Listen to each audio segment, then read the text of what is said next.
What is up, guys? It's your boy Drax here, coming at you with another Infinite Warfare video, and today I have something just a little bit different for you guys. So as you guys know, if you follow my channel and watch my videos pretty often, I'm not the most amazing player, but I'm better than I'm better than the majority of players on Infinite Warfare. Now, it's safe to say there are plenty of players that are better than me, and I'll be the first to admit that. There are plenty of players that are better than myself, but I feel like I can give people that are not as good as me a few tips, and these are coming like literally like straight from Korean Savage himself. Before I watched Korean's videos, I was actually gonna buy a SCUF controller, but there is a solution to this SCUF controller that you need that maybe you can't afford. Like I was in the boat where I couldn't just drop $200 on a brand new controller just because I wanted to be a really good gamer. So I was just looking for alternatives to the SCUF controller, and I happened to stumble across one of Korean's videos where he was talking about using stick and move. And stick and move is a controller setting where it changes your jump button to where you click R3. Normally you click R3 to melee or knife or punch, whatever you want to call it in Infinite Warfare. But that is the button that is now your jump, and it becomes a lot easier to control your jumps, and it also becomes a lot easier to control your jumps and aim at the same time, so therefore it will make you a better player. People won't expect you to be so high up in the air and be able to shoot them as effectively as you will be able to with this controller setup. Now there is another thing I want to talk about, which is sensitivity. That's a big thing for a lot of players, and it can be different for a lot of players. You know, some people do run the same sensitivity as maybe their most favorite YouTuber, and it works out for them. But Korean says that he runs on a 7/8 sensitivity, which I don't believe, because you see me running on a 14 sensitivity, and I'm snapping on players and things like that. But he snaps a lot faster, so either his sensitivity is a lot higher, or he uses keyboard, which is completely pathetic to use keyboard. But if he uses keyboard, that might throw him down in my favorite YouTubers category. I probably won't even watch him no more if I find out he uses keyboard, because if you're using keyboard, just say you use keyboard. But anyway, um, the stick and move sensitivity is the alternative to a SCUF. If you guys can't afford a SCUF, if you can't just drop $200 on a SCUF, like I was in that position, and if looking back now, I'm glad that I didn't drop $200 on a SCUF, because a SCUF is $200, guys. But those things are not that good. Like, I mean, yeah, they're good. They You leave your buttons. Okay, guys. Well, first I'm going to explain to you guys what a SCUF is.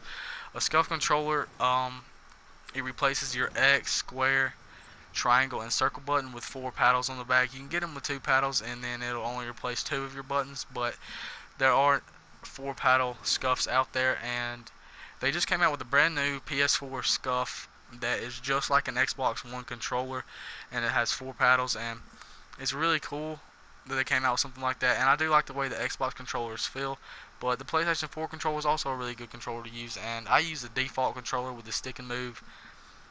And I definitely think if you guys are having trouble, if you play hardcore, I mean, this can work in core as well, but if you play hardcore, this is really important for hardcore, because it's so hard to find a lobby where people aren't jumping around. You will find a lobby occasionally where people don't jump around as often, but when you do find those lobbies, it's very rare. And also, if you find a lobby where people aren't jumping around, a lot of times people sit in corners.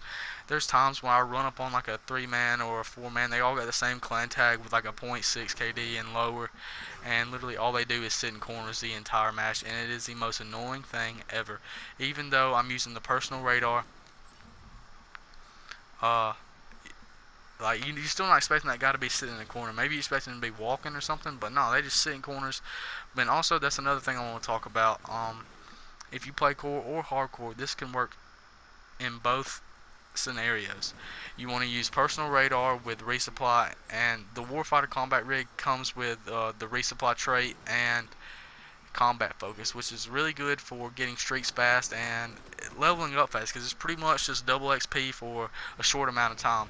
It might not be that long of double XP, but it is double XP, because score translates directly to XP. So, however much score you get, that is gonna be you're gonna get all of that as XP, and then on top of that, you're gonna get other awards, such as when you earn score streaks, you get more XP for that. When you go on higher kill streaks like Merciless, Bloodthirsties, all of those, all of the medals that you earn in the game, you do get XP for those, just the same way it was in Black Ops 3. But the thing about Infinite Warfare is that it doesn't show the exact XP gain per medal like Black Ops 3 did, and that's one thing I really want to know about, because I have no idea how that works. And yeah, I just don't know how that works, and I want to know how that works. But this is just a very good class setup for you guys to use. Not really a class setup, but like controller settings, and I play on a 14 sensitivity, 14 vertical, 14 horizontal. That may not be the sensitivity for you guys, because some people aren't good at controlling their accuracy. I'm not that accurate of a player, but 14 works for me. It makes me feel like I'm moving faster, and I can turn around corners more confidently. I don't know what it is about the sensitivity, but I just really enjoy it. And another thing you guys want to do is just try to jump around as much as possible. I know a lot of people hate, oh, these players stay in the air all the time, they're noobs. No, bro, that's the way you have to play if you want to be a very successful player in Infinite Warfare. Yeah, there are players that can sit on the ground and play good, but not me. My reaction time is not the best, so I want to get the advantage over somebody. If I can get an advantage over somebody by surprising them by being 20, 30 feet in the air, I'm going to do that. And for those players that aren't that good, this is something that you could do to also get an advantage over your opposition, is, you know, just jump around as much as you can. Synaptic is probably the best rig for jumping, but I like the personal radar, resupply, combat focus setup. I really enjoy that, so that's what I use. And also I have my Warfighter gear Diamond. It was pretty easy, but it takes a lot of, I mean, not like a lot of grinding, I guess you could say, but the hardest thing about it was getting 100 kills with lethal grenades, and with having resupply equipped. But that was probably the hardest part for me, because I don't use lethals. I don't like using them. I just don't enjoy using lethals because it takes up a space in the class setup that maybe I want to throw an attachment on, or I could take off an attachment and then throw on an extra perk, something like that. But I did that so that I could get the Warfighter Diamond, and at the end it really wasn't worth it. Yeah, I gained XP from it. That's pretty much what I was doing it for, is the XP, so I could level up faster. But at the end of the day, it doesn't look that good for Diamond. It does not look that good. I don't know how it looks when you're seeing me in game, but the pre-game lobbies, like the lobby that you actually can inspect your gear and things like that, it doesn't really look that good to me. I mean, it's decent. It's cool that they did it. And I would like to get Dark Matter, but I can't use any other rig. That's just me. But anyway, guys, that's pretty much it for this video. Be sure to drop a like if this video helped you. Go ahead and try Stick and Move. Is without a doubt the best button layout for somebody who does not have a scuff. If you guys don't have money to drop on a scuff, definitely try the Stick and Move. But thank you guys for watching. Be sure to drop a like if this video was helpful to you, and hit that subscribe button if you guys are brand new. Peace out, guys. I'll catch you in the next video.